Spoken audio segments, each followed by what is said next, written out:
Évangile de Jésus-Christ selon saint Marc, chapitre 1, versets 21 à 28. Il enseignait en homme qui a autorité. Jésus et ses disciples entrèrent à Capharnaüm. Aussitôt, le jour du sabbat, il se rendit à la synagogue et là, il enseignait. On était frappé par son enseignement, car il enseignait en homme qui a autorité, et non pas comme les scribes.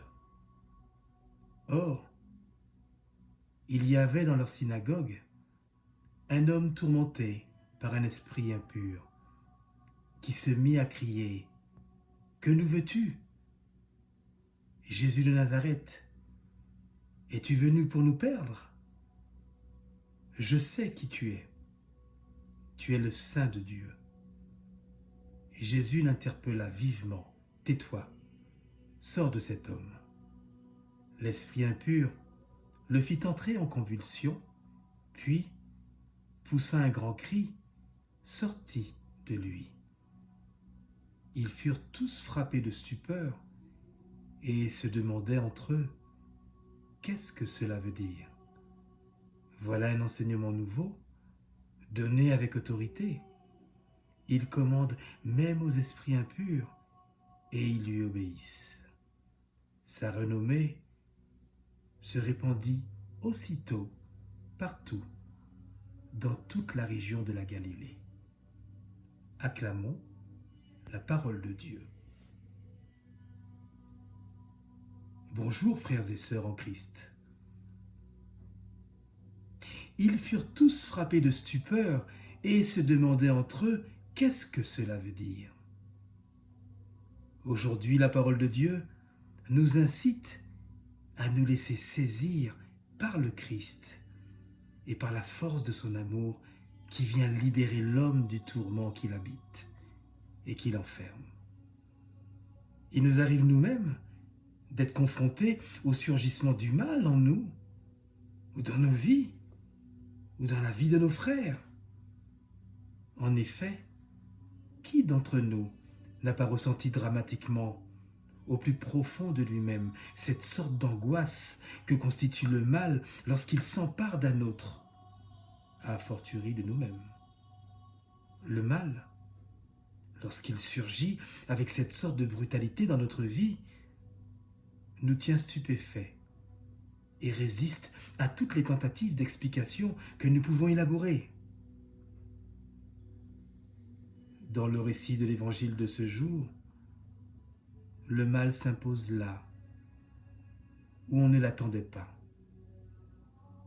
Et voici que soudain, un homme tourmenté par un esprit impur se met à crier. Un homme tourmenté ? Son cri vient peut-être nous rejoindre dans notre propre souffrance intérieure. Ce déchirement que faisait dire à l'apôtre Paul : « Le mal que je ne voudrais pas faire, je le fais. Le bien que j'aimerais faire, je ne le fais pas. » Romains, chapitre 7, verset 19. Le cri de cet homme, sous le joug du menteur, exprime le cri d'une humanité sous le joug d'un monde d'iniquité, de violence et d'injustice, et qu'il ne reconnaît plus ce joug. Seule la vie en Dieu peut nous faire sortir de cet esclavage et reconnaît que nous pouvons être purifiés. Le combat spirituel dans lequel nous sommes engagés est rude. C'est vrai, je l'avoue, oui. Mais la lumière pointe à l'horizon avec Jésus, Sauveur du monde. Mes chers amis, oui, nous le connaissons bien, cet être humain qui ne trouve plus la paix en lui, tant il est dominé par les forces obscures qui l'habitent. Il est comme déchiré entre cette partie profonde de lui-même qui ne demande qu'à être aimé et cet esprit mauvais qui le domine et l'isole. Je pense, en qualité d'aumônier de prison, à cet homme dans sa cellule qui m'a fait un jour cette remarque. Dans le fond, j'ai moi-même deux prisons. La première, c'est ma cellule, avec la porte blindée et les barreaux aux fenêtres. Mais la deuxième, et qui est la plus dure, c'est la haine que j'ai en moi-même. Comment je vais pouvoir m'en sortir? L'homme tourmenté crie, et voilà ce qu'il faut entendre derrière ses souffrances.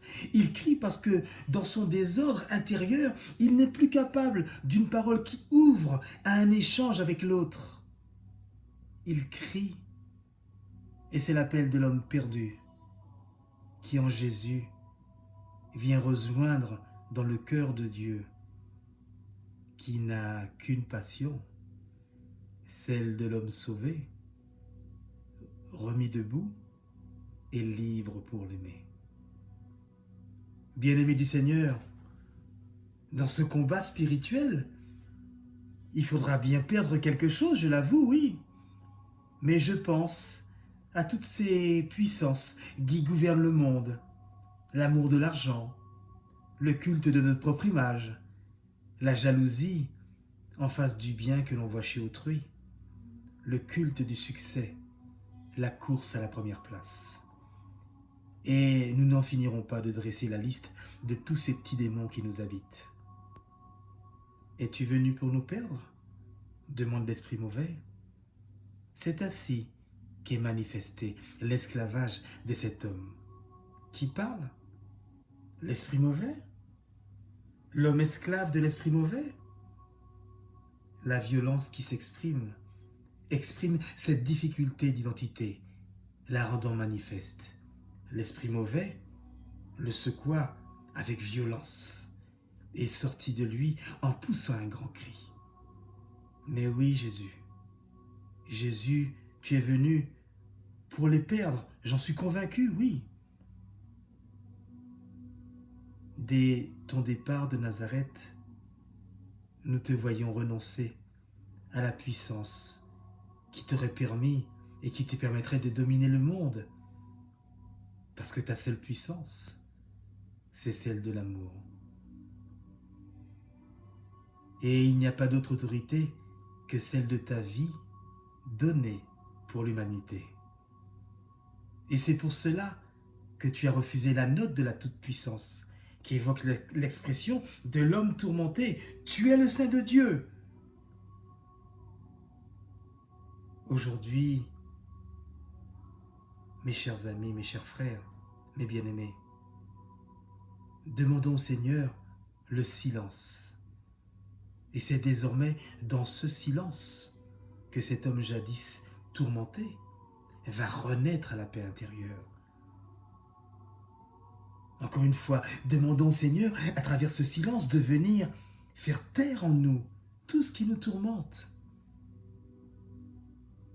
de chasser en nous nos peurs et de nous donner ta paix, Seigneur. Amen et bon dimanche. C'était la parole dominicale de l'aumônerie catholique de prison de la Martinique.